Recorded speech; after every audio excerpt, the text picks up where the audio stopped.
Now, the Subway Final Word. I think there's a little bit of confidence coming into our locker room last night after the game, thinking that we did things well.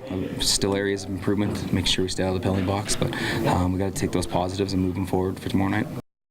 The Penguins regaining confidence heading into Game 3 of their series with the Rangers on Monday night. Good evening, I'm Albie Oxenrider. Welcome to the Subway Final Word, the show that invites you into the conversation. You have found the right place to get your sports opinion on TV. We're here every Sunday night. Let's get started by introducing you to tonight's panel. The large screen monitor has never been so large. The afternoon host of 105.9 The X, Mr. Mark Madden. Hi, Mark. I'm on TV, and you're not. Lose some weight, baby girl. John Steigerwald from the Pittsburgh Podcast Network, veteran sportscaster. Hi, Stag. How are you? I'm on TV, too. That's right. And to the far right is Rob Rossi from Trib Total Media. Rob, what's on your mind? Very little. All right. That means we're ready to get started. Thanks for joining us, one and all. Some of the topics we'll be talking about tonight. Does home ice advantage really exist for the playoffs? What do you think, Stag? The Crosby-Kunitz reunion went well. Should they have been separated? And the Pirates, are they passing the Penguins in terms of popularity? First, the night's big topic. After a big Game 2 win in New York, has what has happened changed your opinion on the Penguins' chances of winning this series? Yes or no? Who wins? How many games? Mark Madden, lead us off. Well, I said before the series the Rangers would win in 5 games. Now I'm going to adjust because last night was kind of a bonus get for the Penguins. I think the Rangers now win in 6 games. I think the Rangers are the better team. They could have easily won last night. They should have won by more in Game 1. However, Sidney Crosby has got the motor running. Nobody ever needed to score 2 goals in a game more than Sidney Crosby needed to do so Saturday night in New York. His playoff reputation was in tatters, which is to say, should be shattered. Go ahead, bite the Big Apple. Anywho, Crosby is the guy that has to win the series for the Penguins. It's nice to talk about 23 guys. It's nice to talk about team this, bottom 6 that.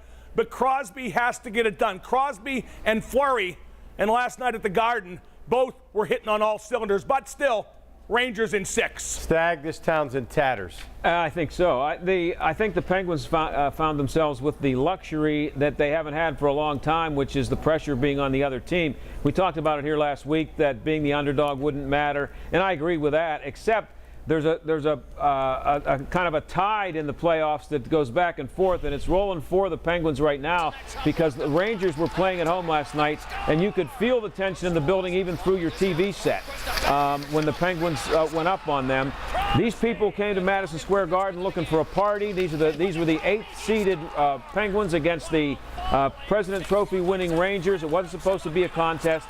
Now the Rangers know they're in a contest, and the matchup looks pretty good right now for the Penguins because the Penguins have a really good power play, a really good penalty kill, and the Rangers' power play stinks. Rob, who wins and how many games? I said the Rangers in 6. I'm going to stick with that. I think the Penguins' only chance to win this series, and I write about this tomorrow in my award-winning, in my mind anyway, Trib column, is that they need to win Game 3 because you don't do anything if you're chasing the Rangers the whole series. And that's what the Penguins will be doing if they give back this home ice. They have to create some serious doubt in the Rangers' minds. Right now, I think the only thing that's happened is the Rangers are very concerned that Fleury's played as Fleury has played all year and Crosby's awake. And the only way the Penguins can win this series is if their big 3, Crosby, Fleury, and Malkin, all figure out a way to impact games. Not one game, games.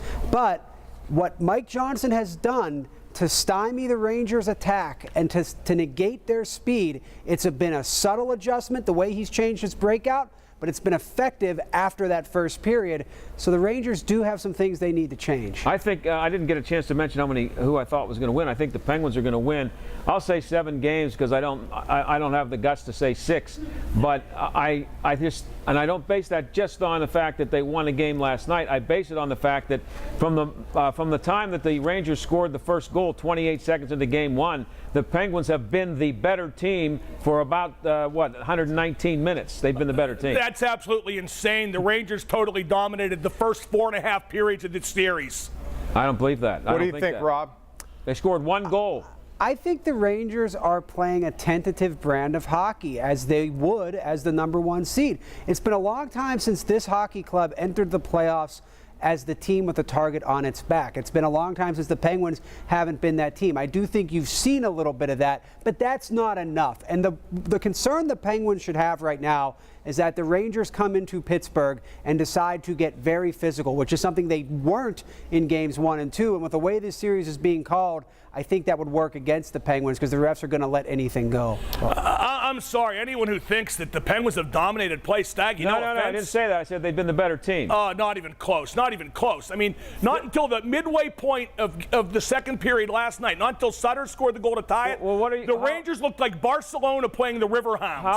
How are you measuring that? Because the goals don't speak to that. The power, they're 1 for 11 on I don't know. Play. Puck possession, shots toward the goal, any number of things. Sometimes the puck just doesn't go in, but the Rangers are badly outchancing the Penguins, like I said, until the midway point of last night. I think they've been the better team since, well, not maybe from the exact moment that the puck went in, the 30 seconds into the game, but overall, you look at the scoring, you look at the penalties, the lopsided in penalties, and the Penguins have been able to withstand that. They're handing the Rangers the game with all the penalties, and the Rangers don't want to take it. There's no question the Rangers aren't playing well, but I'm not sure how good the Penguins are playing either. All right, keep it going here. We'll be back in a moment with more. Thank you both, all three. The puck drops, by the way, tomorrow night at 7 o'clock at Consol. A lot more Penguin talk coming up, including the notion of home ice advantage. What does that mean since the Penguins have 3 of the next 5 at home? Will that matter? Steve says the Rangers have the best road record in the NHL, so it would be foolish to think the Pens now have the advantage. The Subway final word. We'll be right back.